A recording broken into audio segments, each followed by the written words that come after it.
What? I'm seeing right here on Twitter, you going back and forth with the Six Man Show about their post, and they say they're curious to hear what your response will be if we draft Chet. I can't wait to see. What would be your response?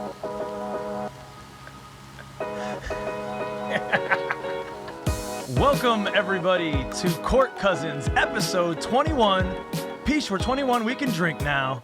We've got a great show for you today, ladies and gentlemen. The ROLO Check In, of course. Social media roundup. We're going to do a free agent frenzy because it's that time of year.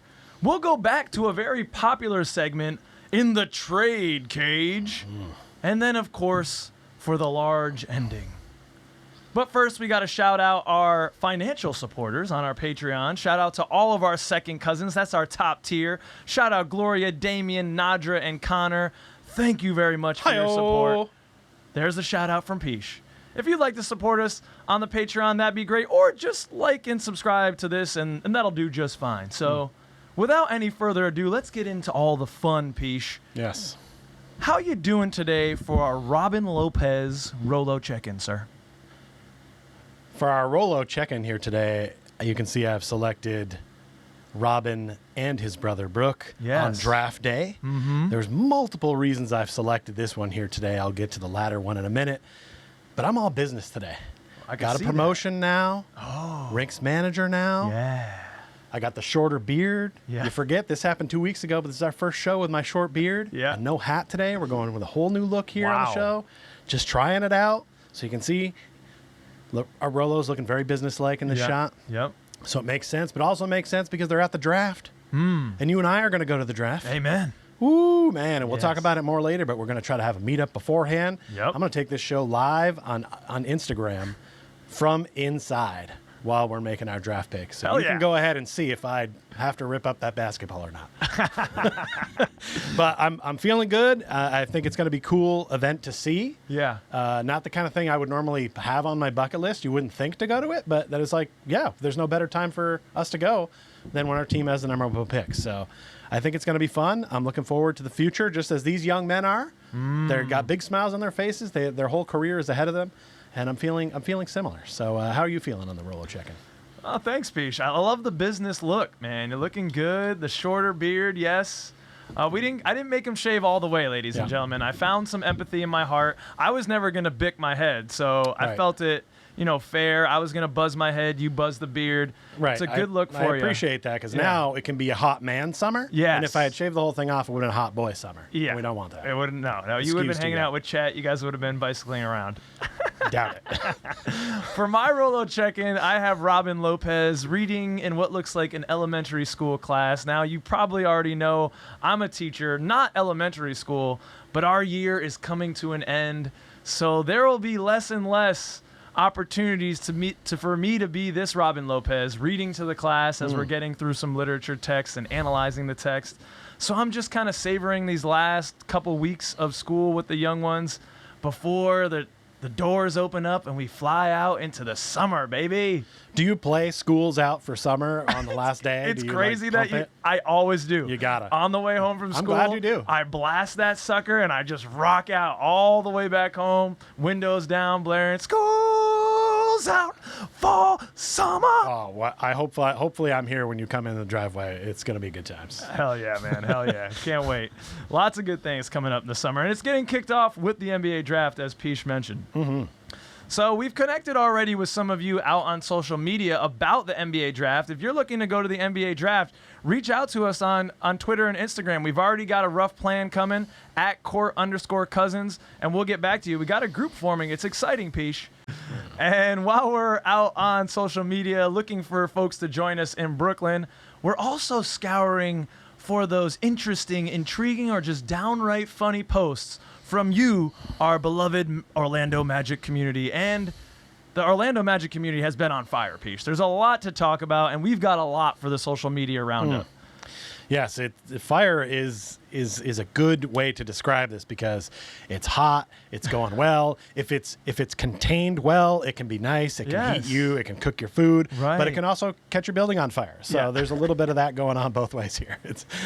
Yeah, we're all hoping the building doesn't catch on fire during this NBA draft, and I know you have some pessimism around a certain couple picks, so we'll talk about in a moment. Not yet, Pich. I might riot. Right now, we want to start this conversation, or shall I say, Dylan wants to start this conversation. At DylanFrew7 reposted something from B-Ball Index, which shows the drive to assist and pass ratio for some of the best guards or all the point guards in the league. So it's a higher drive rate and a higher assist ratio. So the higher the rate of assist, you're going to be in the upper right corner. And who do we see in this upper right corner of this graph? Well, at KP20 Magic lets us know who. There's Trae Young, there's Luka Doncic, and there's Markelle Fultz, baby. They good. They some good players, yes. Yeah, I don't like it when we start getting in all these weird graphics and, all these weird breakdowns. But, I mean, there's some truth to it when you start to plot everybody into it and see, what kind of players are grouped together. They definitely wouldn't be grouped together on respect right now amongst fans in the league who may not know that Kel exists again and is going to be playing at a high level. Absolutely. But soon enough, his presence will be made. It'll be all that more sweet, too, I think, just because people don't know what's coming. Right. And as you can see, I mean, this is drive to assist ratio. So it shows that Kel is one of the top in the league in getting into the paint at will, and then one of the top in the league at finding the open cutter, the open shooter out of that drive. So just, such a savvy player, such a high IQ. I'm just glad we got this guy on our squad. Yeah, this guy was drafted number 1 overall for a reason at some point. Absolutely. And then he had some injury troubles. And, now he's back to kind of doing what he was doing before. And, the people who don't have him on their radar are going to be that much more shocked when they realize the jump the Orlando Magic is about to take. Another man that will be contributing to that jump, Pich. This is from at Misha Cole World, at King Misha, always active on Magic Twitter. He writes, I hope we didn't forget who Wendell Carter Jr. is and who he is gonna become this season. And there's that awesome dunk of him on Bicadic after. I knew it at one point. And but then I think this ended his career. Yeah, he didn't play that the rest of that game. Giga Biadice or something like that. Yeah. I mean, Wendell is just another key piece. We wanted to start the show off by talking about these guys that are on our squad right now because a lot is getting lost in all of the draft hype, understandably so. But we have a squad. Wendell certainly established himself at the end of the year as a 20-10 guy. Right. And Jeff Weltman loves to tout that he's a top 10 center already in the league, he believes. Sure. Well, we talked about it a lot during the course of the season about who we thought could be our next All-Star. I said Wendell. Yes, you I did. think he's about to take that step. And I think it's going to be even better because he's not going to necessarily be the focal point of media coverage or even our offense, but he's going to become it because he can really run things from the top of the key, which I love, and he's going to scoop up all those boards and putbacks and pick and rolls to the rim. Nobody is going to benefit more from what's going on right now than Wendell Carter Jr. in my book. Yeah, I'm excited for he and Markelle to have an offseason together and the torture that they're going to cause in the paint for teams. It's going to be something to behold. Another man. Speaking of man who's creating torture on the beach. Yeah. Franz Wagner. Yeah. From Jeff Weltgod at MagicMan18, a pic of Franz Jacob Wagner. He's set a voice bubble saying, feeling cute. Might go for most improved player next season. I don't know. Hopefully he's getting some R&R. We've seen a couple videos of him wherever he is, kind of tropical, having a good time. The guys have earned a couple weeks off and then coming back into the gym hopefully soon. But, yeah, I mean, Franz got, didn't get snubbed necessarily on Rookie of the Year, but had a lot of people still doubting him. Sure. And wanting to push him out of the all-rookie team for some other rookies. And, again, another guy that's probably not getting the respect and will be surprising people, I think, It'd be awesome to see a huge second year jump. I mean, what do you think we can expect from him in second year? How much of a jump are you expecting for Franz? I'm expecting a pretty good sized jump, but you know what? There's always a little bit of that sophomore slump. Could be. And I don't think he's going to come right out of the gates on fire because the team, sort of like last year, just trying to figure out where the ball goes, what we're doing here, figure out what's going on. And he may struggle a little bit with that at first, getting his points. You saw at certain points in the year, this year, when we had G League guys coming in and out. I mean, he played almost every game. Yeah. But yet there were times when like we were changing the lineup up and it didn't seem like he knew where he fit. And offensively, he didn't show up in the scorebook as much as he would sometimes. So it may not be there right away, but I expect by season's end or even by the All-Star break and on, we'll see a Franz that is taking that next leap, and that's what's so exciting about our team overall. There's only a bunch real of room guys to grow set to make that leap. Yeah, exactly. And I think the thing that I love about Franz and talking about the sophomore slump, when I think that he'll be immune to it, where many may not or have not been, is the fact that his game is so good in terms of movement and off the ball. I mean, Franz could go a whole I'm hoping that his shooting increases, right? We're all hoping to a little bit tick up on the 3-point percentage. That would bring him into another tier. A little bit more, creation with the ball in his hands. Yep. That would tick him up. But even if he doesn't come out the gate, like you said, with those two things, and those take the season to develop, the man feasted just off the ball movement. Right. He's so smart off the ball. And again, with Markelle and with Wendell, with an offseason, figuring out where people like to be, I think he can feast pretty early on without having necessarily those leaps that we expect him to have in other assets. Seen a few videos of people saying he's working on improving his step back game, and with his ability to cut and drive, if he can add that to the game, he's unstoppable. Oh my! We saw that a couple times this year. If that can be consistent, it's a problem. Exactly. We're going to continue our Jeff Weltgod appreciation hour right now. I mean, we just have to. This is number 2. The kid's on fire. I don't know who you are out there, Jeff Weltgod. We'd love you to come on the show anonymously if you'd like. Whatever. It'd be cool to hear from you and your perspective. As a Weltgod, do you think he has a church somewhere? Is Isaac running it? Or I worship there. Is that where Isaac preaches? Maybe. That's a theory, Pich. What do you think? Just tossing it Let out us know there. in the comments. Where do we worship the Welt God? Is it at the Amway Center? We're a long ways, but Or like God, it's like it's gotta be a house of worship. I'm not really a It's God. probably the Hairy Buffalo. Oh yes. Let's be honest. Free plug. That's my type of church. Well, God, that is my type of church. Indeed. So a next post from Jeff Weltgod at MagicMan816. This one, it must be a meme making its rounds. It's got a very happy young Latin boy. He looks Ecuadorian. Maybe I'm just saying the yellow from the shirt of an Ecuadorian team. I didn't choose this life. This life chose me. # Magic Together. And the little chubby Latin boy is saying, Magic fans, we getting Jabari, Chet, Paulo. And Jeff Weltman with his Uno hands, Keegan Murray. This one made me legit laugh out loud. I love this meme, and even though the picture in itself is fantastic, and it's great to see that Uno hand where if you've ever played some serious Uno and you have that hand right there, you're loving it. Like, how do you not have that smile? Because you're going out in the next turn. This guy's over here smiling like he's got something, and he doesn't. But I also love the tagline that he didn't choose this life chose me. That's what it's like when you're a Welt God. Yeah. I think it's pretty funny that, there was a little bit of buzz about Keegan Murray. That would definitely throw everyone for a loop on draft night.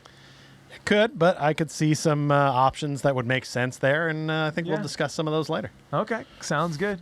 All right, last one from Weltgod, and then we're moving on. Number 3, it's a hat trick. Throw the hats in. Go Avs, go. Said it before, and I'll say it again. Regardless of whoever we pick, the headlines will go as followed on draft night. Magic take a gamble, B. Sam Presti does it again, A+. Rockets get lucky, insert any player, fell right into their laps, A. # Magic Together.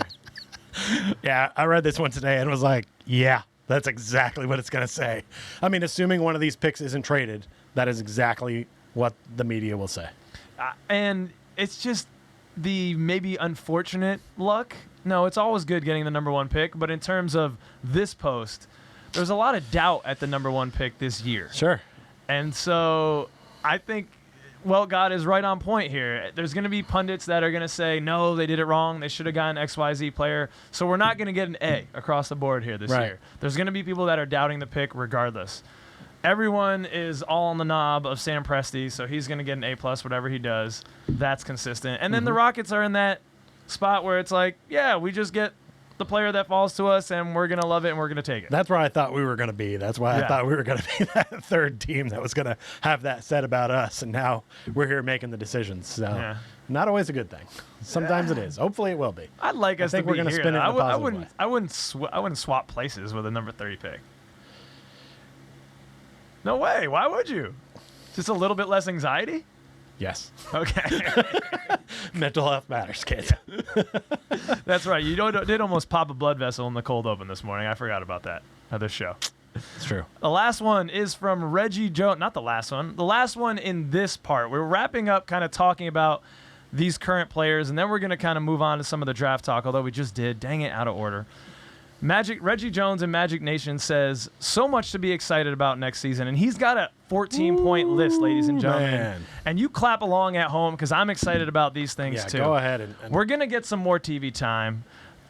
Number 2, third year of Cole Anthony.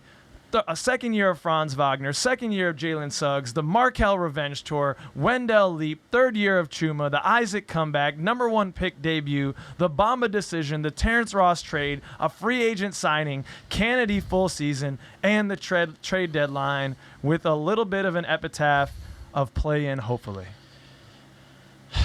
Yeah, man. Thank you, Reggie Jones, for putting all these things together in a list, because that's what runs through my head.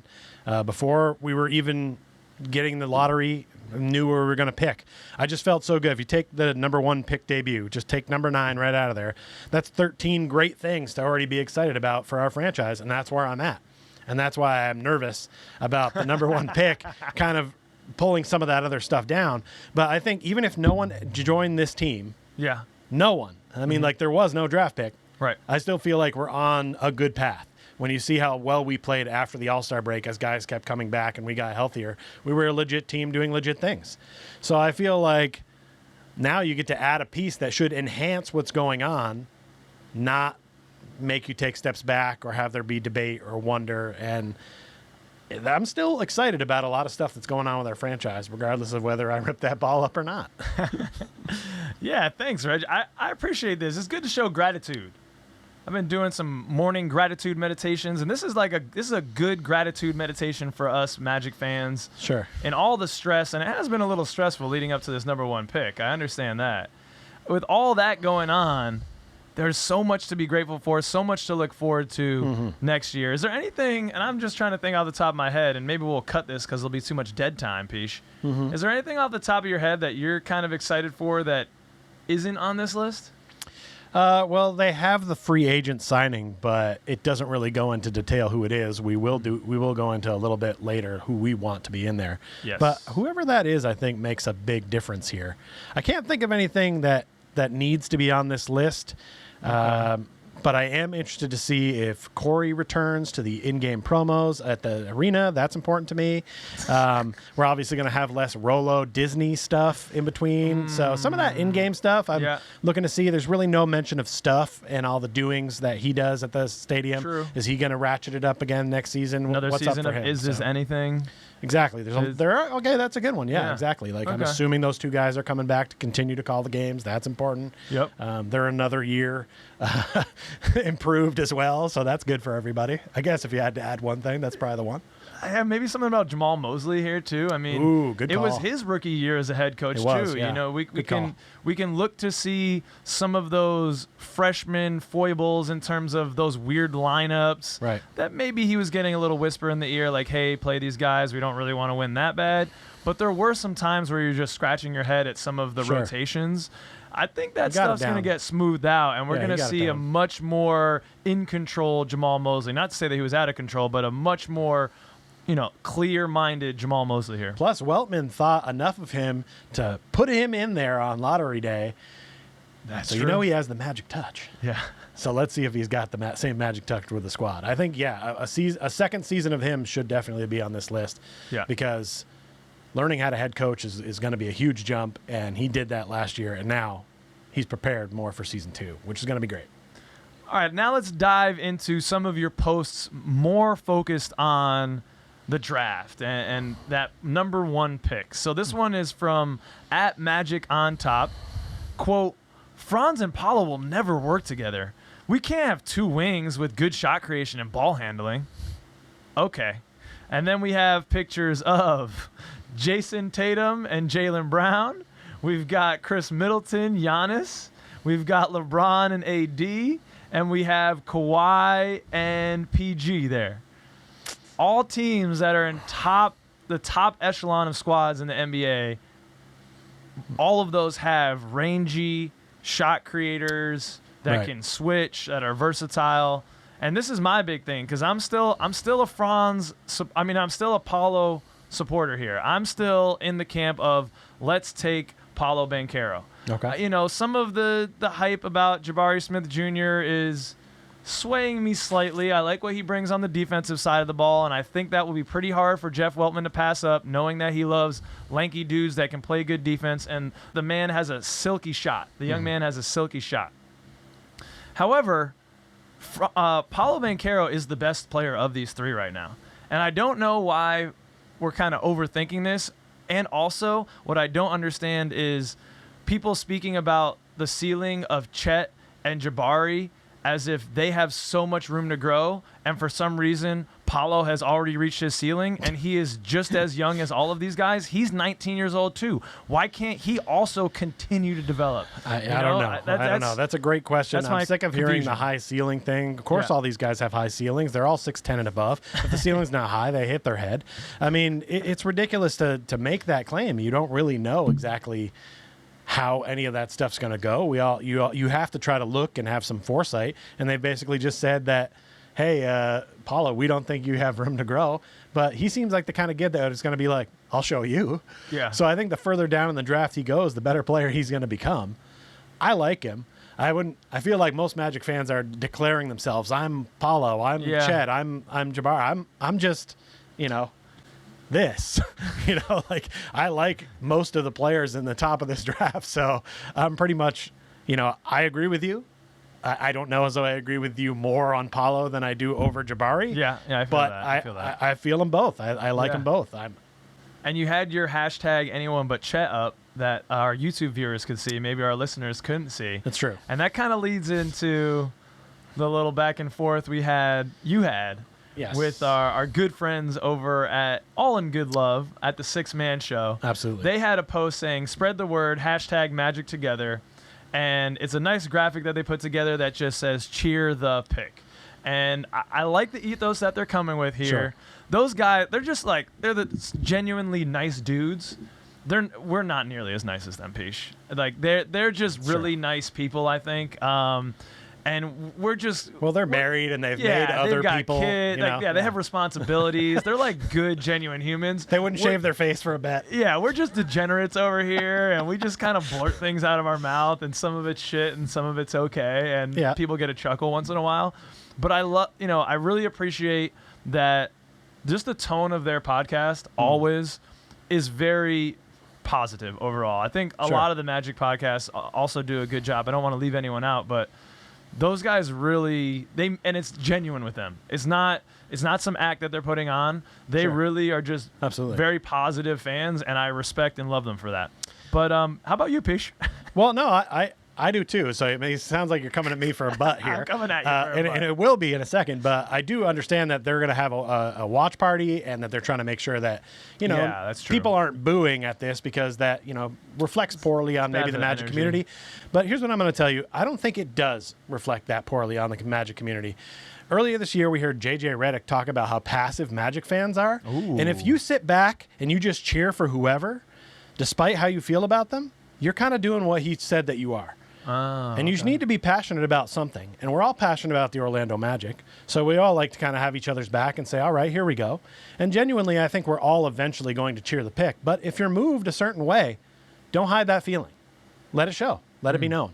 You don't want to be that guy that was like, oh, yay. And then the guy stinks and you were seen there approving of what was happening. If you don't really approve, just be real is all I'm saying. You don't have to be rude. I can appreciate that. But be real. Yeah. I like that. That's a nice. Don't be rude. Be real. Pishism. So you think that's a better hashtag than the one I like to currently rock? And maybe better than this post that you have, because the next one is from you, Pich. Oh man! And if you're not following Pich yet, he's at the Pich 802. Yeah, I didn't want to use our account for any of this stuff. Well, I would not approve of all this Chet hate. All right, I'm for Jabari or Paulo more, but I'm still would be understanding and I'll get behind Chet for sure. But your post is like, seriously, I don't know what this hashtag on Wednesdays we wear blue, hashtag Orlando Magic, hashtag Magic Together, and this is. So this is from Mean Girls. Okay, it's a very popular film. Okay. On Wednesdays they always wore pink. So for us we wear blue. Wow. But this is where she's trying to make fetch happen, and she basically says, "Stop trying to make fetch happen." But fetch sounds like Chet. So to me, I thought of it, and I'm like, you know what? Stop trying to make Chet happen, because I feel like whoever the publicists are for Chet Holmgren deserve all this money, because he didn't do anything different other than have a mediocre season at Gonzaga and play high school basketball. And everyone that plays in the NBA is good in high school. Everyone. Great. Even bench guys are great in high school. So, like, I haven't seen a lot to, like, have him get all the praise that he gets in the high ceiling comments, which I'm done talking about. And, oh, he's a unicorn. Unicorns are fake, everybody. They're fake, okay? They're not real things.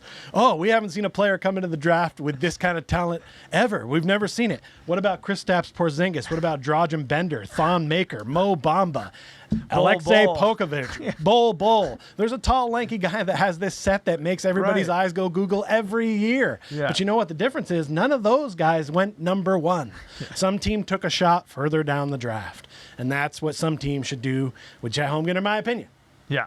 In my opinion. And I just don't want it to be us with the number one. I don't want to have to fret about him and his growth as part of our season because of all those 13 things that I love that about what's going on right now. I don't want any cavities in this mouth of beautiful teeth.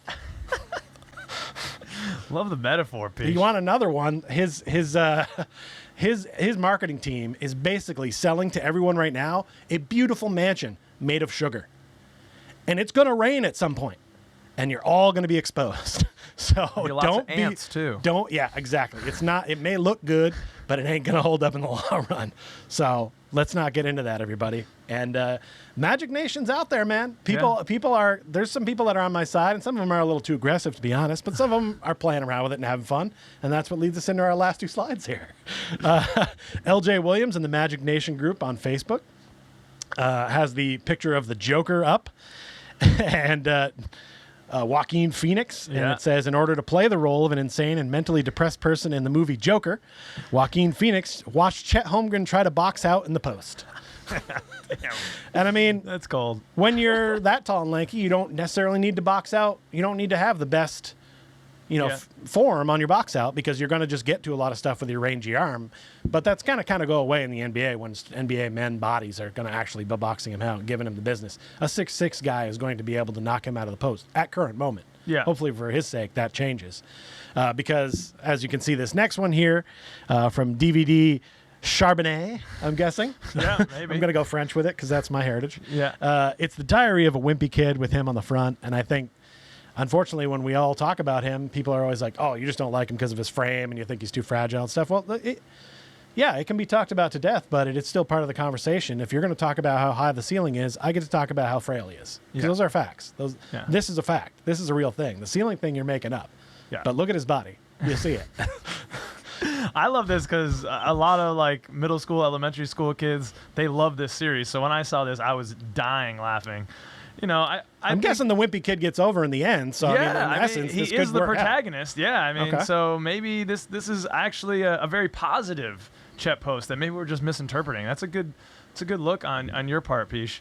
Yeah, this is fun. I get it that people are having a good time at Chet's expense, and that's kind of what you sign up for it. If you're going to be a professional athlete, if that's your dream, you're entering the public space, and this becomes a part of it, just like any other profession. We all have to get feedback in our professions. I get constant feedback from my manager telling me what I'm doing well, what I'm not doing well, and it's just a little bit different when you're in the public forum. And this is what comes with it. I don't think it's all unwarranted either. I mean, people like to point to the Jalen Duren-Memphis game, and he kind of banged with Jalen Duren a little bit, but he was a non-factor in that game, and people want to say he's in foul trouble. Well, he got in foul trouble in a game where he was playing an NBA lottery pick center. The center from Arkansas, he had a crappy game and that guy's going to be, probably in the draft somewhere too. So when he comes up against guys that are NBA legit type centers, he's not having splashy games. Right. And it is something to be concerned. I think I have more questions about him than either of the two other guys. Right. So basically, I don't want to say anything negative about him anymore for the rest of the show. Yep, you're done. I'm done. Yep. But I just think when there's question marks, you don't make him the number one pick. So I'm all for us trading down. I'm all for listening to trades. And I think that takes us into our next segment. The trade cage. All right, so the last one went over so well, about 1,000 views on that. People really digging these hypotheticals. It is the bane of Pich's existence. He does not like it. He has to do a meditation after every time just to calm his psyche down because he's not a man that likes to live in the hypothetical I'm future. a man of facts. I just told you about unicorns. Yeah, they're not real, Not Pich. real. None of these trades are real, but we're still going to go through them, Pich. Okay. So the first one, these are all proposed by you beautiful people out there. Again, if you have trade ideas, if you have any just posts that you want to get our attention on, at @court_cousins on Twitter and Instagram are the best places to get at us. Wait, are ugly people not submitting stuff? Or are you just saying everyone is beautiful? Every Magic fan is beautiful, man. Okay. Just clarifying. Yep, that's good. Because I wanted facts. You're going to hate this segment then. All right, let's do it. Ellis Durrell in weird. Magic Nation says, we need to get on the phone with Detroit and do that sign and trade with Bagley III for Bamba. They want him anyways. The bag is way better than Bamba. Or they can have our 2 seconds for him as far as I'm concerned. What do you think, Pich? What do you think about Marvin Bagley III and him on the roster? Do you think it's worth it to do this type of move with Bamba? Because Marvin Bagley is a restricted free agent just as the same as Bamba is. Yeah, I like Bagley's game. I liked it in college. I didn't see him much with Sacramento, but when I did, I wasn't super impressed. It just didn't seem like he fit in too well in this roster. But I mean, let's be honest. If you're not a Kings fan, were you watching the Kings to scout Marvin Bagley? Probably not. Yeah. So I think in the right setting, he could really blossom. I don't know if it's with us. I don't know as though I'd want Bagley over Bamba at this point. I think Bamba's camaraderie with our squad and his ability to stretch the floor I like better. Bagley is not going to go out and shoot threes at all. He's like a true power forward, which I love. But we kind of got Wendell doing that, and then we're about to draft another big guy who can probably board inside. I'm kind of a little bit more for us bringing Bamba back, so I don't really love this deal. But if we did it, I'm not ripping the ball in half. Yeah, I mean, these guys are both in the same position, or they must have been the same or similar draft year. I don't know off the top of my head. Yeah, so they're both up for after their rookies. Neither of their teams were so hot on them that they decided to extend them. So it just seems like kind of a lateral move to me here. You're not. I feel if I'm Detroit and I'm going to be I've got Cade and I've got Sadiq Bey and I've got whoever's coming in, probably like Jaden Ivey or some other backcourt player. I think I want the bag. Really? Okay. I just don't think his game. I mean, I just looked at highlights, everyone, so I am by no means a Marvin Bagley expert, but the highlights that I looked at just showed that he was kind of like an inside guy, the true power forward, as you said. Mm-hmm. And I'm sorry, Pich, but that's a dinosaur. That's extinct these days. It's clogging you still the lane. Need some inside presence of some sort. You need some inside presence. Yeah, sure. So I guess if you have a stretch five, sure. Then your 4 can be the rebound, but then isn't he a center? I don't know. And they don't really have that because they have Stu Beef at center, but right. I think they got Luka ultimately Garza, Bagley probably should be coming off the bench for a team, but I don't think he wants to do that. Right. But like a championship team, I think he's, a 7th or 8th guy on the bench. He's on the bench squad when they come out, and I think he'd be very solid at that. But I think he wants to play like starter minutes I don't think he's getting that with us. I don't think Bamba's going to get that with us either next year. I think both of these guys are in the same position. They both want to be starters, but I just think they're about to come in. I think Bamba would do better on our bench because of his familiarity with the team already. Yeah. If it's a choice between these two, give me Bamba. And you know me and Bamba. I do know you. Not the largest supporter. I've seen a thumbnail that says I'm done with Mo Bamba. So, yes. All right. Next one is in the Facebook group Orlando Magic #4 Life. Mo. What are your thoughts? The Magic modernize from, all right, the sign and trade, OG Anunoby for Mo Bamba, Chuma Okeke, and a 2023 first-round pick via Chicago. This is a trash offer. Yeah. I wouldn't do it for any one of those things, let alone all three. You don't this like Og, seems ridiculous to me. You're I do not like supporter? Og. He gets numbers on the Raptors because they need someone to do it there. I don't see where he fits in on our roster. I definitely don't like it at the expense of Chuma Okeke and Mo Bamba and our first-round pick from Chicago. I want that first-round pick from Chicago. I don't think the Bulls are going to be that good next year, especially if Lavine walks. Yeah. Yeah, I don't know too much about Og. I mean, 17 points per game, 5.5 rebounds, 2.6 assists. He's mid. Shot 36 from beyond the arc and 44 from the field. We compare that to Chuma. I know that Og's going to have more points. OG had more points for sure. Chuma's only putting in 8 points, but then again, OG was getting 30+ minutes a game, and Chuma's getting 25. Right. So if you add another 8 minutes to Chuma, he'd probably be more in the 12 to 14 points per game area, and he's not as focal point of a scorer as OG Anunoby was on the Raptors. I mean, Chuma had a down kind of year from three, but came on late. Yeah, he had kind of a down year, but I want to stick around, and I want to see Chuma year 3. I want to see Chuma year 3. I don't want to give up on him. Me too.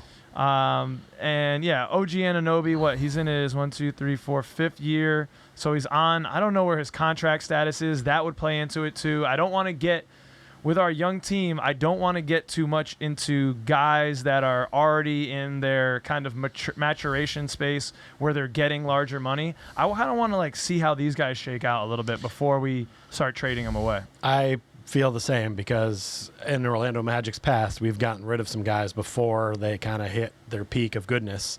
And I think we don't want to see that happen again with any player.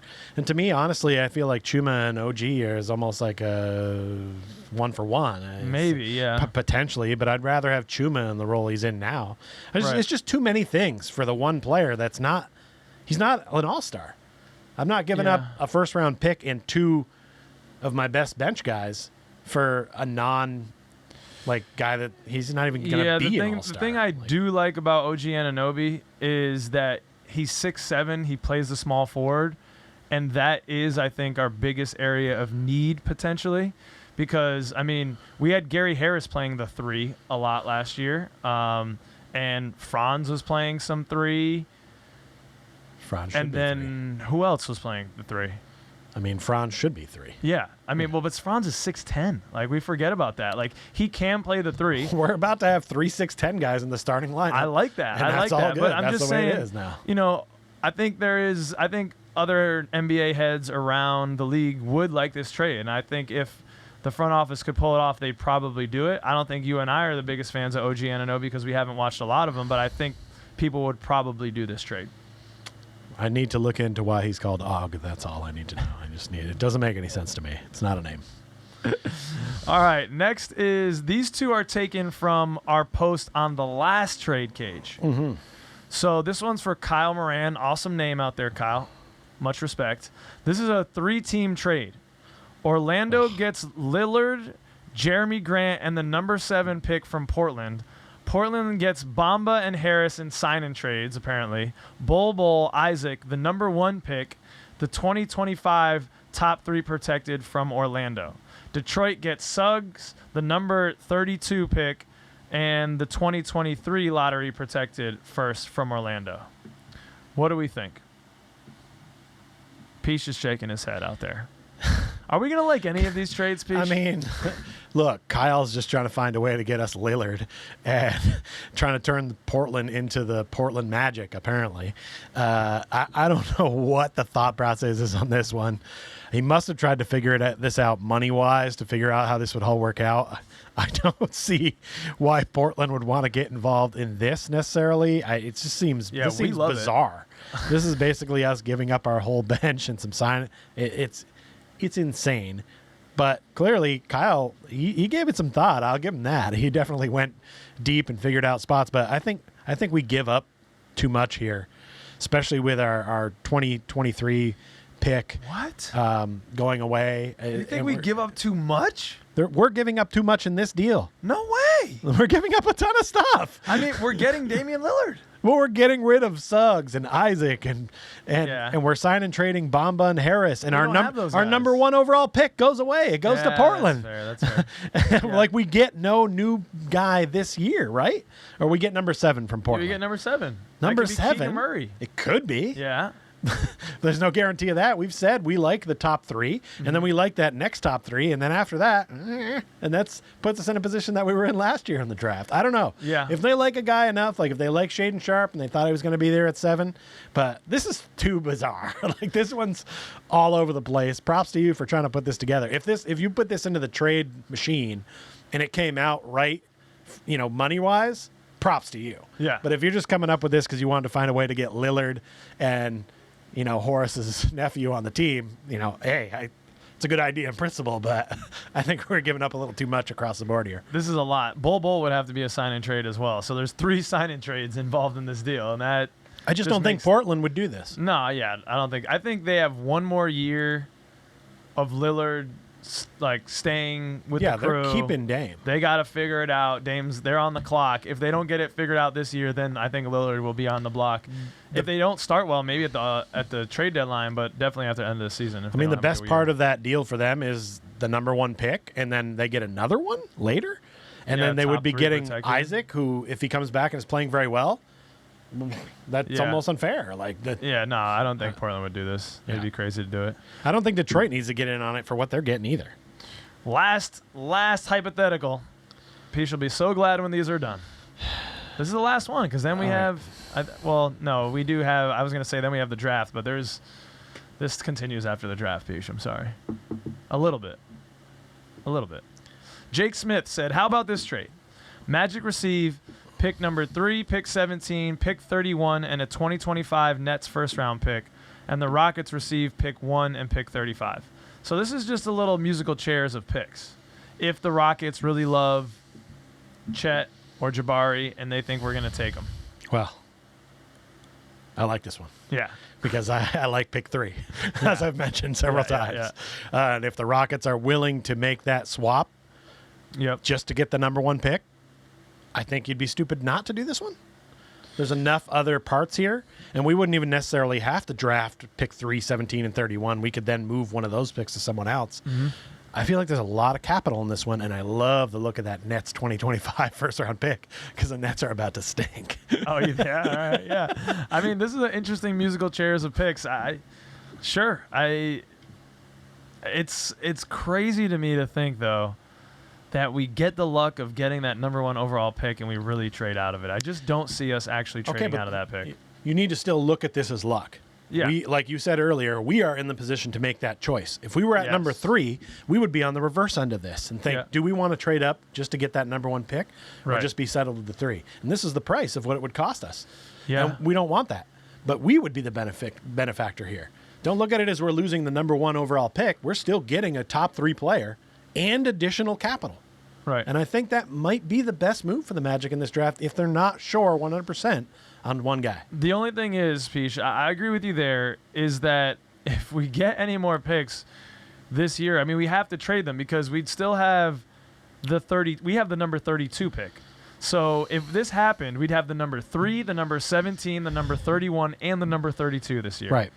That's a lot with the amount of young guys we already have on this bench. We'd have to have a plan to move those. But we've got to move. We've got to move the torch Yeah. Right? His contract's not ending. We have to trade Yeah. him somewhere. All right. You throw in one of these picks and T. Ross, and now all of a sudden you can get a good piece back. Maybe. I think. I think there's some options here, and also all those sign and trade guys as being a possibility, and you give them a draft pick kicker. Boop. Okay. I think we're then a player for a good player from another team. Maybe Jeremy Grant comes in that way.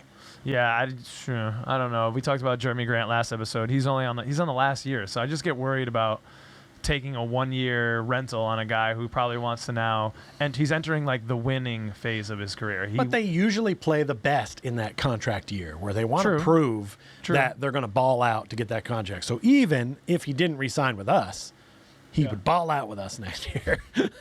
And you know what? I want more guys out there that are balling out. Amen to that. Amen to that. And maybe Pich will add some of those ballers through free agency. And in the free agent frenzy, yes, that we're going to talk about right now, we also... Just remember, kids, free agency is not free. This is true. It's very expensive in the NBA. And just to paint a little bit of context for this piece before we go into some of the free agents and the talks from Orlando Magic fans out there, we got the idea. We pulled this from a post from NBA Daily. They had their top 45 NBA draft picks, which I'm putting up right now. Yeah. And then a little bit more context into our salary cap. So I'm going to try to make sense of this. This is from sportstrack.com. Uh-oh. We have our practical. Let me just talk about so with all of the holds, yes, Bamba is going to be likely a restricted free agent. Gary Harris is a free agent. Bol is likely going to be a restricted free agent. I feel like I'm forgetting a couple other guys. I think Ignis and Admiral, not that those are huge hits, but all of those they have holds on the salary cap, and those holds are often larger in many times than the salary that they were making as kind of a projection of what they might make until they actually get a deal inked. So if you take all of that, we have negative $56 million in cap space. All right. Yeah. But when you figure all that stuff out and you kind of plan for who's likely to go, the practical cap space, according to sportstrack.com, is around the range of 27-ish million, and the maximum possible cap space would be 27.5 million, essentially. Right, we're done paying Timothy Mozgov, right? He's off of our books. Yeah, thank God. Yeah. The one thing that I notice about this list is a guy that I think we would want to come in, and that's Dwight Howard. So this would be another top NBA list that Dwight doesn't make, and that's sad because he definitely should be in the top group here. There's some names on this list of guys I kind of know, but I only know them because I know they stink. Dwight should be on this list. Well, let's start by talking about Dwight because it was Anthony at Orlando Magic HQ that got us thinking about this. He responded to our post about who you would like to see the Magic maybe go after in free agency. And it must be Al over there. Or no, I'm sorry, Anthony with this post. He put together a beautiful little graphic about just with Dwight Howard there. And he said, "Dare I say it, ... And it's Dwight and Orlando Magic warm-up. So let's start there, Pich. Is it time for the big man's return? I've said it before on this show. I think we should bring Dwight back, even if it's his final year. Have him play it out with us. Yeah. Let's put that 12 up in the rafters, and let's close the chapter on a pretty damn good career. And he's obviously going to be in the top 100 NBA players when that list eventually comes out because he was snubbed to the 75. And I think it's time. I think he's a good, he's going to do what Rolo did for us this year. But he's Dwight Howard, and he's got some history with the squad, so I feel like it's better. He's also a fun guy. He likes to have fun, so he might get into some shenanigans with stuff and help replace some of that stuff. So, maybe we're doing the Dwight Howard check-in. Exactly. He's well-traveled at this point. Dwight Howard check-in. Could come. Great for the show. I'm hoping. All right, Anthony, I'm with it just for the show. We kind of challenged each other to come up with 5 free agents from this list or just in general that we would want to come up onto this team. A lot of mine are kind of for selfish reasons. I didn't include Dwight because he didn't make this list that we were working from. Okay. But I would easily scratch off any of these dudes to bring Dwight in. I did include him on my list. And I don't know if you want to get into that now or if you want to talk about some of what the people said. All right, let's hear what people are saying now. All right, let's hear what the people said. We'll come back to The Dwight. beautiful people. The beautiful people. Blue and White Ignite podcast. I'm sorry about that. Posted and replied to us on Twitter. I mean, I think the one person that would be great target is Zach Lavine. If Weltman can make a deal which ensures Lavine gets a big sum based off how many games he's played, and if clauses in case he gets injured in which he makes a smaller amount, and sell him on the future. I appreciate it, Joshua at Blue and White Ignite, but it's just not happening. I mean, nor do I even really know if I want it to happen. Zach Lavine is the biggest name on the unrestricted free agent. He is the only one out there. Some wonky stuff with the way he was traded. I don't exactly know why, but the Bulls still have early bird rights on him based on how he played, how many years he played there. So they can offer him the most money by a significant margin. They can offer him $212 over 5 years, and I think other teams are in like the $160. So this guy's going to have to walk away from like 40, 50 mil over 5 years to come and play with the Orlando Magic. I mean, we love the franchise, but I just don't see Zach Lavine wanting to essentially step back. I don't want to say where the Bulls were a couple of years ago. It was just him and a bunch of guys because we're better than that. But, like, I just don't know if he'll kind of see it that way. You know, and I don't think he'll want to do that. Well, I see this as like I see these Celtic slippers that I've been wearing, and I'm all done with this now because I don't want to represent Boston anyway. They're not classy fans. I stand with Clay and the Warriors. And I'm going to go ahead. This is our R2-D2 trash can here. I'm going to go ahead and put these right in here, and if I could take that and put it in here, I would as well. Because Zach Lavine is not a winning player. If he was, he would want to re-sign with the Bulls and stick that out and get that done. Is he a good player? Yes. Is he a great player? Very good player. Yeah, I think he's a pretty good player. Yeah. But he doesn't seem like he has that winning attitude that's going to push a team over the hump. And if this is the kind of money he's going to be demanding, that's not a good fit for us. Because I think we have guys on our team that are going to earn that contract within the next 2 or 3 years. And I don't want his contract getting in the way of that. Okay. I feel that. Yeah. I mean, I would love to get Zach Lavine. You can get a proven, I don't want to say superstar, but he's knocking on that door. Guy that can give you 30 on a night easily. We talked about this on the last episode with the trade cage around Donovan Mitchell. I'm reluctant to rather have Donovan Mitchell much than Zach Lavine. Yeah, that's fair. And, again, I just mentioned our salary cap. 5 years, $20 million, that's 40-ish plus million a year. Hey, we don't have that room right now. Nope. So we can't just sign Zach Lavine. We're not going to have it in year 3, 4, or 5 either. Exactly. So, and that means, coming up on year 3 or 4 and 5, like you said, this is Chuma and Cole's 3rd year. Right. And then they go into their 4th year. So the 3rd year of this, like, those guys are going to be up. What are you going to do? Not eventually pay Franz or Suggs? Yeah, exactly. Then you're really you're going to have to make those decisions. Right. And Zach Lavine's contract would force you into those maybe earlier than you would like. So and guys would have to get traded. We'd have to move some money around to make this work. This kind of goes into what you were saying earlier, where it's like we have a good young team and we want to see them healthy, all playing together for a season and see how it goes. Yeah. Maybe at the end of the season we'd feel differently. But right now, I'm a little worried about some of the free agents coming in and mixing in well, which is why like a lot of my list is kind of for fun because I don't really see someone stepping in as a free agent and stepping into our starting lineup, to be honest. The next guy we're going to talk about is a really popular guy in the Orlando community because he's from there. Anthony Simons. Jeff Weltgod put together a nice little post in replying to our post about who would you like in free agency. Picture of Anthony Simons next to that Orlando Magic logo. He is a restricted free agent, ladies and gentlemen. So, he will be, assuming Portland is going to put out a tendering offer, which I'm sure they will. Maybe this is why the other guy came up with that trade, because they knew that they were going to re-sign Simons. Yeah. And they wanted to make him feel at home by bringing all the Orlando guys on. Oh, that makes sense. Okay, a little bit of home brought to you on the West Coast for Linguini in a truck. That makes sense. So the last 20 games of the season for Anthony Simons, he was 22 points, 5.5 assists, 2.5 rebounds on 44% from the field and 42% from three-point range. Pretty solid numbers. Pretty damn solid numbers. That is definitely what you're looking for in your, two guard. And Portland has $21 million in practical salary cap space, so they can make this sign without having to move anybody. He probably will be expecting what I read online in that like $18 to $20 million a year range, so they will be able to sign him. And it's already kind of baked into their books, so they're good with that.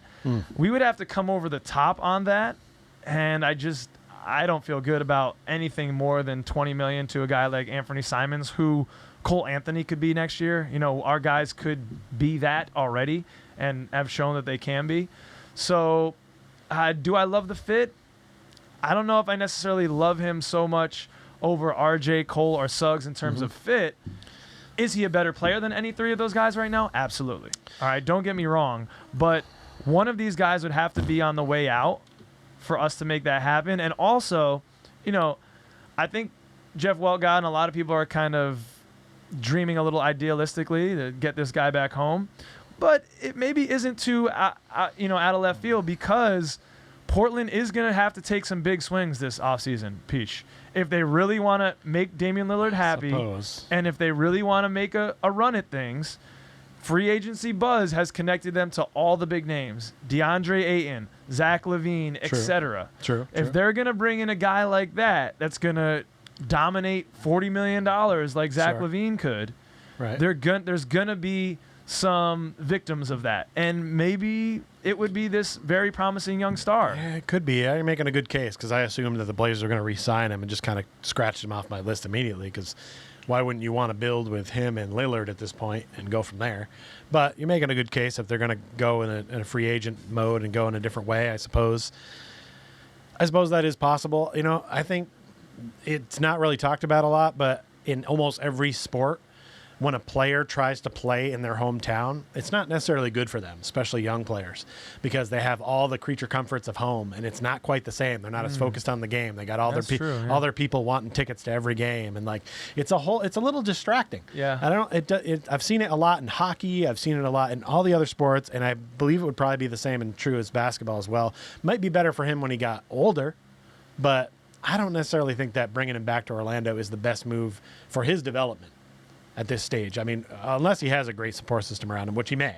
Yeah. But sometimes the pressure of playing in your hometown is pretty great as well. I've seen players choose not to play in their hometown because they don't want that pressure of the local media being like, you're the local boy, get it done, let's have it. So I don't think it's necessarily the best move. That's a lot. But I do like him as a player. I think he's going to be great. Yeah, he's very good. Yeah, I would love to have him on the squad, but I don't know. I think it's a reach. So let's talk about some our wish list. Okay. And some of the guys that we pulled as, I don't know, how did you do your list, Pich? Because I did mine in a practical way. I didn't really do it as my wish list. I did it on guys that I think are realistic targets and I think would maybe fit the roster well. Well, I kind of already told you I did mine for fun. You did yours for fun. I did mine for mostly fun because I felt like most of the players I would want on our team are going to get re-signed. Yeah. So as I went through the list, I kind of was like, well, that guy's not going to actually be available. Yeah. I'm going through that list of 45, and I'm kind of just like, well, that guy's not going to be available. That guy's not going to be available. So I kind of eliminated some players I'd like to see. I do know that there's a player on your list that I do feel like I really would want, but I just feel like they're re-signing him. Okay. Yeah, I mean, I try to do it realistically, and I think it was a little bit for fun too, because I think that really in terms of some of the bigger names, Pich, we're a year away at least from really being active in free agency. There's a couple reasons for that, Pich. I think number one, we still have to establish ourselves and our brand and our basketball team to the larger media. I mean, you can just see in the trash talk and the shit talk, Draymond seems to use us as the whipping boy every single time he wants to reference a crappy basketball team. He says the Orlando Magic. And I don't know why that is, but the fact that, I think I know why. Yeah, I mean, we're not great, but there's a lot of other crappy teams that he could mention. Sure. And ours comes to mind for him for one reason. We're reason on the or East another. Coast, and he only plays us twice a year. Yeah. Otherwise, he'd probably say like the Sacramento Kings. Yeah, but I think he doesn't want to get that. He doesn't want to get that heat. beef going. So, yeah. Oh, you're giving him way more credit than I am. He's but a smarter man than you think. There's something there in that, established players, all-star players, they don't see Orlando right now as the place to play. Now, I think that's going to change after this year and Sure. all the things that we talked about early in the social media roundup about Markelle, about Wendell, about the leaps that those guys are going to make along with Franz and Jalen True. and Chuma and Cole.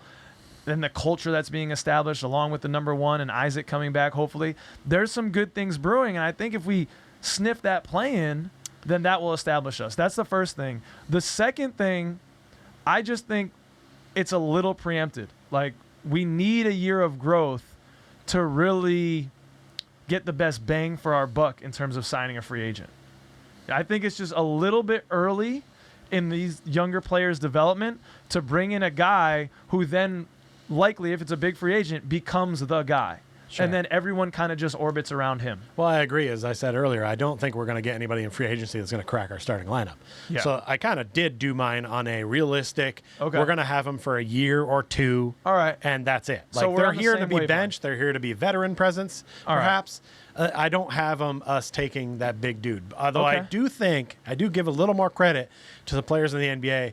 I get what you're saying, and I think that you're right, but I think the right player, if you want to use Zach Lavine, they smell what we're cooking down here. Okay. You know what I mean? I hope you're right. They see it. They I see hope it. you're All right. these players talk. They're all friends. They know we're on a positive uptick. So I don't think somebody would be afraid to sign on a Florida team, by the way, where the Yeah. weather's decent and No there's no income state tax. tax. Yeah. So, like, I mean, that's inviting to a lot of players. Okay, so we did these lists. It sounds like we were in the pretty similar mindset in terms of realistic Sure. free agents that we could go for. So why don't you give me your list? I'm curious of what you have because my list is on the All right, I'll just go. presentation First of all, I've got Leguentis Dort. here.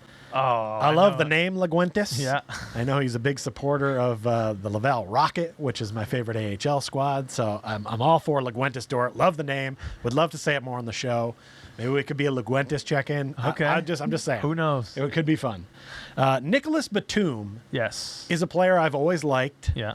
I do actually feel like he could fit in on this team. I think he'd come off our bench well. Mm-hmm. And I think he's played enough to be a veteran presence without being the old man. He could still jive with the younger guys. I said jive as if I'm somehow hip. I also said hip. That was 50 years ago, Pich. But yeah, I think Nick Batum is a realistic possibility. Okay. I've got Victor Oladipo on there. That's a little bit with the heart there. I'd like to see. Yeah. I could see him coming back and be a veteran leader off the bench, but I don't know as though he necessarily fits. I think that was just for fun. Yep. Speaking of fun, I've got Uncle Jeff Green. I mean, he's still playing. He is still playing. But he's already played with us, and he's trying to do one team every year, so I don't think But he's coming. probably going to come back if he likes what he sees. And he Okay. would be a fun Rolo-esque old school veteran, sit on the bench, dispel advice, and Yeah. perhaps become an assistant coach with us or something. I'm just thinking. I don't know. I like that. He can La- play the 4 or 5. Last but not least, another fun one, another one, home one I think you're going to be on board with, Wes Matthews. Not only did he play at Marquette, where I used to work, I worked some of his games in college. Yep. Also has Bridgeport ties. Yes. Wes Matthews Sr. went to Harding High School. Yep. Big So basketball player in Bridgeport, Connecticut. I would like to see Wes. I feel like he could be a good veteran off the bench. He's played on some teams. He won a title with the Lakers, I believe. So I think he could be a good I like bench your guy list, with us. Pish. Do you? All right. Yeah, I do like your list. I had Wes Matthews on mine, and then I backspaced him out. All right. I just think he's going to command more salary and want a little bit more of a featured role than we'll be able to give him. I mean, he was coming off the bench kind of like 6th Manning, 7th Manning for the Mavs, who were a playoff team there for a while. So Yep. I think he wants that taste a little bit more, and I just don't think we can offer it to him. So there were guys like that. Who's Victor Oladipo, I kind of put in that same bucket. I thought about him for a moment, but then I backspaced him off my list. I broke my list down into wings, centers, and bench veteran guard, because that's kind of where I thought our needs were and what we could maybe address in free agency. Now, the biggest guys up here that are actually kind of speedometer movers, they would actually tick us up, I think, significantly, would be Miles Bridges and Kyle Anderson. They're both unrestricted free agents, and I think those are both really good players. Miles Bridges So- is the player I was referring to when I saw your list and Yeah. saw a player that I'm pretty sure the Hornets are going to try to They maybe got even to. give the bag to him. They But should, yeah. I mean, If they have to, don't, kind yeah, of. I want Miles Bridges. I think he's about to take another leap because he took a good leap this year. Yeah. And I feel like he's about to take another leap, and it'd be great to snag him. Yeah, so I think he plays that, like, again, that 3-2-3, which is still an area of need for us. Same thing with Kyle Anderson. I like his game. He would maybe even be a better fit because he's less ball dominant. He doesn't take as many shots as a guy like Miles Bridges. That would be a great guy just coming off Memphis, playing with Memphis, a really good squad, up and coming. We have kind of a similar energy. Maybe he can bring that to us. But honestly, when I'm thinking about wing threes, some of the best options on here, and I'm sorry this is kind of boring, are trying to bring back Gary Harris and Ignis. Like, I didn't think about bringing back the players that we have, but I probably should have because honestly, I don't disagree with that. Yeah, I mean, we need a guy that can play the 3 off the bench, or if it's Miles Bridges, he would probably start in the 3, but we're going to need that. We need some 3 depth and some wing depth, so I think any of those guys would bring it. They'd fill different roles. Kyle Anderson, Miles Bridges would probably be either a starter or like a 6-man situation. Mm-hmm. Gary Harris and Ignis would probably be, bench situation. Centers, I think we need a backup center. And if we don't address it in the draft with those 32nd and 35th picks, we need to go like we did last year, like we got Rolo, and get a guy who can be the relief pitcher, as Rolo said. Not necessarily play every game, but play some stints. Although if Mo Bamba's out the door, might be playing every game. I think Mo Wagner's going to see more minutes this year. So I like that, and we have him there, and I did kind of forget about him. You're right. We talked about this guy, and you didn't bring him up at all. Nicholas Claxton. Why didn't you bring him up? Why wasn't he on your list? Because I don't – look, here's the thing. You're – not just you, but the NBA itself is winning me over. This is no longer you have Shaquille O'Neal and you have Horace Grant, a true 5, a true 4. Right. The league is different now. Okay. And you've seen some of these teams get exposed by having just an inside center and who can't go out and play outside. And I'm starting to realize that, maybe I don't necessarily always want all those guys in there. And Nick Claxton is a good player. If I'm limited to 5, so you took 5 at each position here. Yeah, but if I'm limited to 5, he wasn't making my top 5. Yeah, I colored out side of the lines. I forgot we were only taking 5 total. Nicholas Claxton, he got really exposed in that Brooklyn, that first series. They were just hacking him, and that's some of the worst free throw shooting I've ever seen, and we've seen some bad ones through Orlando. Yeah. I also had Dwight Howard on my list. Right. I think that would be that's full circle. It's good, heartwarming. It's good to have that veteran big. I love it all the way around. I've got Rolo on here. Yeah, I say bring him back. Bring him back. Like, he'll probably take a pay cut so he can be close to Disney. Like, bring him on back. That guy he seemed like he was great for the culture. Fun-loving. Could get along with the younger guys, but has been in the league and knows what it means to have a hard work ethic. I would say that the good work that he does kind of promoting Disney, I'm guessing he probably gets his free. I hope so. Right? I hope so. If not Disney, how many more questions do you have to answer in between timeouts yeah. to win a free pass? Yeah. Also, people, if you're ever at a game and Rolo's on, they're asking you questions about Disney, always choose Rolo's answer. This is the best advice he's given on the show. Always. 100%. So I have Rolo on there. I have Bol on there. I don't know. I mean, I don't know crap about Bol. I don't love bringing him back, but I figured if we traded for him, the front office must see I've heard that Bol is a unicorn. Oh, and that he has a skill set unlike anyone else we've ever seen in the draft. Wow. I've seen some videos of him working out. He still looks really good when you see the workout videos, but it doesn't translate onto the NBA floor. Yeah. But I don't know as though anybody else is going to come calling for him. So if we can get him at a nominal fee and have him be that guy that's deep bench, I'm cool with it. Sure. Yeah. And then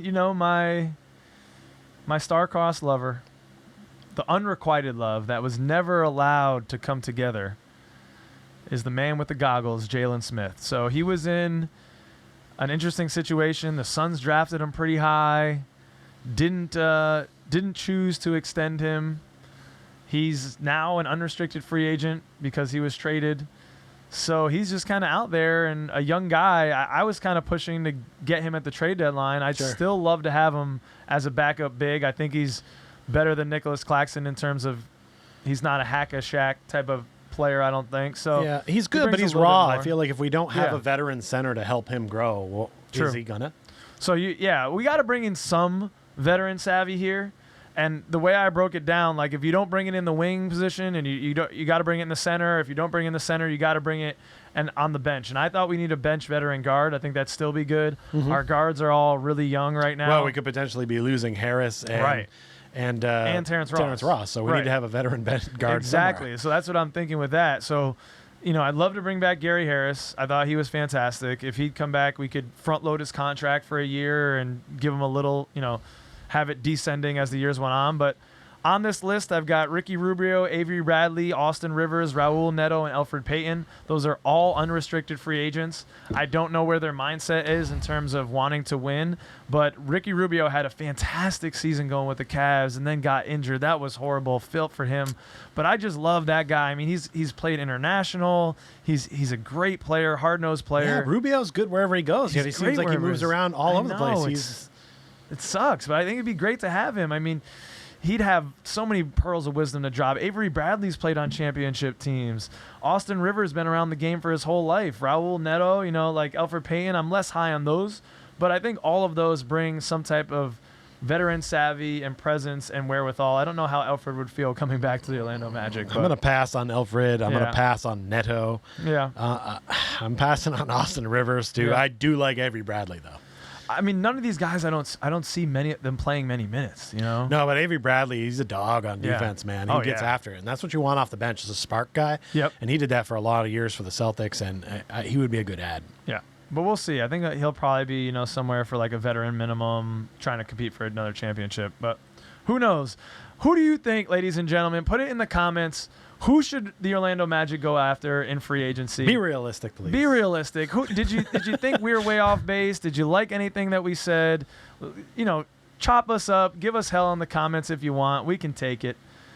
All right, and now we're into our small ending. Stick around for that large ending, though, ladies and gentlemen. The small ending is just to remind you and thank you so much. If you're still watching, please, you must be liking it. Like and subscribe. Help and feed the overlord algorithm. Thank you. We're not worthy. We're not worthy. A big shout out to our Patreons. You can be a Patreon for as little as $5 a month. That's a beer. Just buy us a beer. It would really help the show. We're going to be doing lots of giveaways and things. Check out our Card Cousins, our sister channel, our brother channel, where we're doing box openings constantly. We're, looking at different cards. If you're a cardboard collector like we are, check that out. Check out our eBay Court Cousins if you're interested in those cards. And check us out on Instagram because we're going to be live for draft night. Yes, follow us on Instagram. I run that thing. It's going to be fun, and you're going to get to see some live inside the Barclays Center on draft night. It's going to be fun. I'm looking forward to it. All right, and now, Pich, it is time for our large ending. It's a little bit of an homage to the masters at PTI. We love what they do. They have the big finish. We have the large ending. We do. So we're going to go back and forth on 6 topics, rapid fire, for 1 minute. I'm starting off, Pich. Are you ready? Bring it. Here we go. Yes. Timer is going. The NBA is talking about expansion, Pich. What 2 cities would you want? Seems like it's been decided, but I'd like to see, instead of Las Vegas, Montreal. We need another team in Canada. Let's go. These fan-made prototypes of Magic jerseys, yay or nay? What do you think? Oh, absolutely yay. Classic text, has the new, color scheme, font. I know it has the ribbing like you like, star on the short, just chef's kiss. They're fire.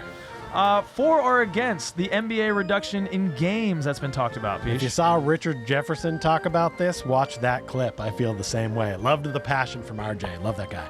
23 seconds. Who would you rather have at quarterback, Deshaun Watson or Baker Mayfield? Baker Mayfield. Doesn't look like Deshaun's going to be playing. That guy needs some help. He needs to get some help. Is the interest in Keegan Murray real, Pich? I think it is real. I think he's going to be a very good player.